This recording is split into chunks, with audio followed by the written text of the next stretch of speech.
a curva histórica do que registra o isolamento social em nosso estado, ela mostra aqui que a partir do começo de abril é de queda constante.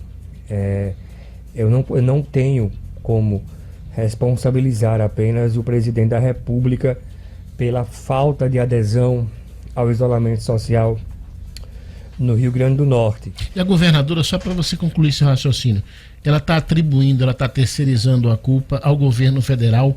Eu queria que você explicasse por que aos nossos ouvintes. Qual o argumento? Porque, Enio, infelizmente, virou não, né? Já vem há muito tempo uma questão política no tratamento da pandemia de Covid-19. A gente vê aí que a governadora lança para Brasília, ao mesmo tempo em que também outros gestores se eximem da sua responsabilidade e lançam as culpas para a governadora. O ato de você responsabilizar alguém, tentar colocar a culpa em alguém, acontece quando você não tem condições de via público explicar quais foram os seus erros. Quais foram, então, os erros do governo do estado? Na minha opinião, foi o começo. No começo da pandemia, o governo não agiu da maneira integrada que busca agora corrigir com esse pacto pela vida.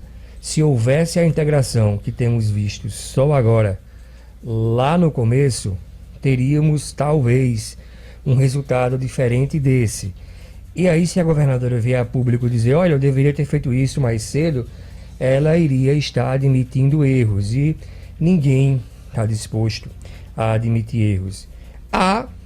É bem verdade, algumas coisas que devem ser levadas em conta.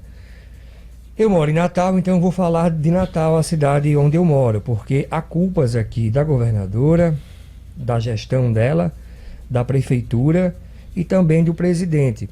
Quando eu ouvi que a governadora ia responsabilizar o presidente, achei que ela se referia às declarações até estapafúrdia do presidente, que sempre os atos dele de desencorajar.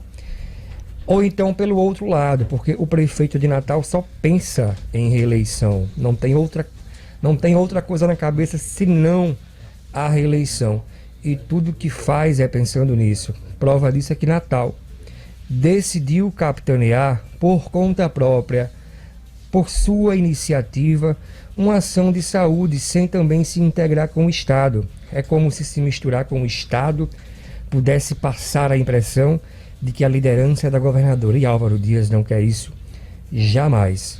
Para além disso, há a política baixa desse Estado, baixa mesmo, porque eu fico me questionando como é que nessa cidade existem argumentos tão contundentes ora contra o presidente, ora contra o governo, ora contra o prefeito. E quando você para analisar a coisa de uma maneira fria, você vê que não há pouco interesse público, há muito mais interesses pessoais envolvidos nessa disputa tola que se transformou o combate à pandemia de Covid-19. Olha, então, hoje eu vi um meme muito engraçado, comparando a governadora Fátima Bezerra ao Mestre dos Magos, que é aquele personagemzinho da Caverna do Dragão. Quem já foi criança e assistiu a Caverna do Dragão, é mais ou menos um mundo paralelo onde jovens sofrem um acidente num trilho de parque de diversão, e aí eles ficam lutando para voltar ao mundo real deles. E sempre o mestre dos magos, ele vai enrolando, e esse desenho nunca acaba. É mais ou menos como esses decretos da governadora Fátima Bezerra. Ia ser no dia 4 de junho, que passou para o dia 17, que foi para o dia 24, que agora é dia 1º de julho. E as pessoas ficam muito questionando, agora 1º de julho. Está garantido que no dia 1º de junho, 1º de julho, se inicia aquela fase 1? Não está.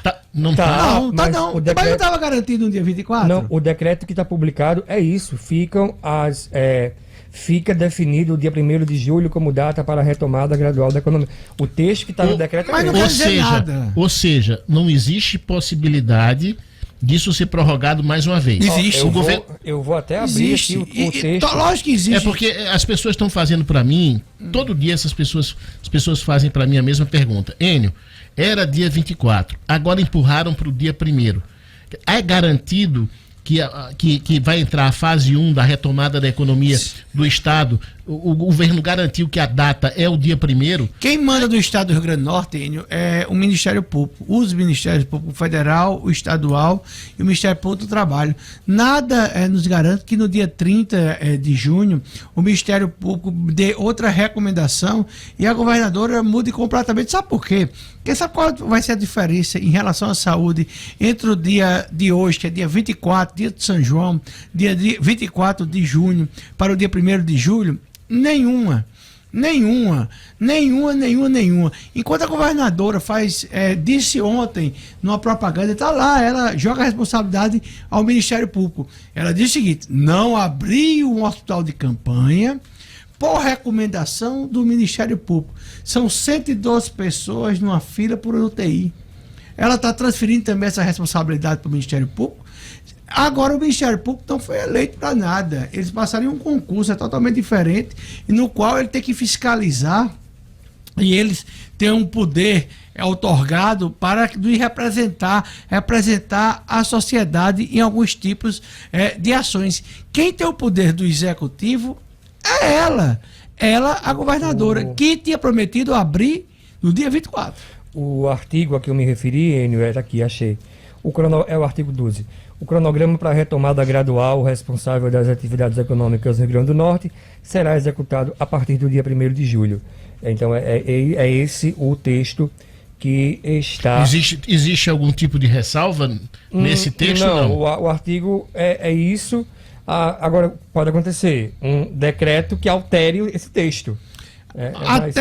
Até a meia-noite do dia 30 de junho, não se tem nenhuma garantia que nós vamos abrir no dia 1º de julho. Mesmo porque qualquer abertura 1º de julho vai ferir aquele decreto da governadora que estabeleceu 30% de leitos vagos em UTI. Não terá esses 30% no dia 1º. Não é porque eu esteja querendo que piore, não é porque é o histórico do Rio Grande do Norte. Nós sempre tivemos uma saúde sucateada.